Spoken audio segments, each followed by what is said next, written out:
जी अस्सलाम वालेकुम students, 9th class computer science की आज की इस वीडियो में हम एक नया पोर्शन स्टार्ट करने जा रहे हैं, चैप्टर नंबर 8 का adding animations and transitions using CSS.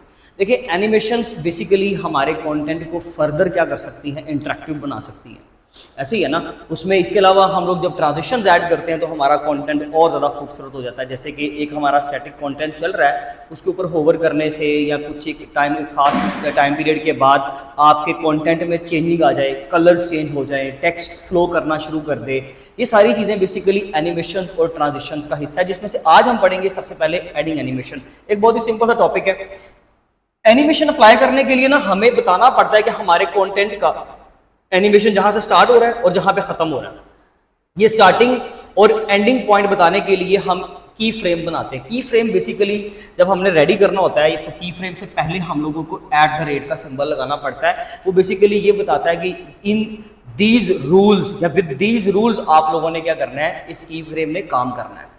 तो @ की फ्रेम लिखेंगे कहाँ पे, CSS की फाइल में, यानी कि ये जो सारा हमारा कोड है ये CSS की फाइल का है। ठीक है जी। मैंने यहाँ पे सिलेक्टर कौन सा चूज किया हुआ है, डॉट एनिमेटेड बॉक्स। इसका मतलब है HTML की फाइल के अंदर जिस चीज का भी ये क्लास होगी या जो भी हमारे पास, क्योंकि टैग तो हो नहीं सकता, तो HTML के जिस टैग का ये वाला क्लास होगा ना एनिमेटेड बॉक्स, उसके ऊपर ये वाले इफेक्ट्स होंगे। क्या इफेक्ट होंगे जरा देखिएगा।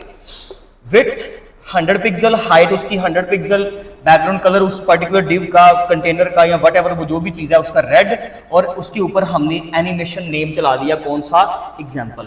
अब क्या होगा, हम एनिमेशन नेम ढूंढेंगे कौन सा, एग्जाम्पल के नाम से। हमारी बुक के अकॉर्डिंगली ये रहा जी एग्जाम्पल। की फ्रेम पे आ गए, एग्जाम्पल पे। अब यहाँ पर एनिमेशन के रूल्स लिखे हुए हैं, इंस्ट्रक्शंस लिखी हुई हैं कि दीज आर द इंस्ट्रक्शंस जो कि एनिमेशन में इस्तेमाल होनी है CSS की फाइल में।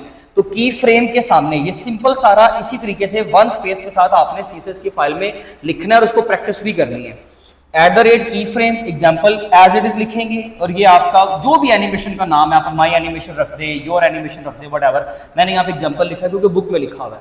अब इसकी एक अपनी बॉडी होती है, ये यहाँ से शुरू हुआ है, ये यहाँ पे वाइंड अप हो रहा है। अब इसके अंदर क्या है, इसके अंदर लिखा हुआ है from background colour red to background colour blue. एक ही चीज की एनिमेशन की हमने, किस चीज की, कलर की। मैंने कहा कलर जो था ना आपका वो कौन सा था, रेड। हमने कहा from background colour red to background colour blue, यानी कि इसको ब्लू बना दो। और उसका नोटेशन देख लें, फ्रॉम के बाद प्रॉपरली जब आप एट्रीब्यूट लिखते हो तो वही करली ब्रेसेस के अंदर, टू के बाद भी प्रॉपर करली ब्रेसेस के अंदर, और फिर यहाँ पे इसकी बॉडी बंद कर दी।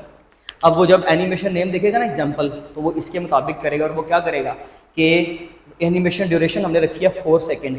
वो हर 4 सेकेंड के बाद आपके बैकग्राउंड कलर रेड को किस में चेंज कर देगा, ब्लू में।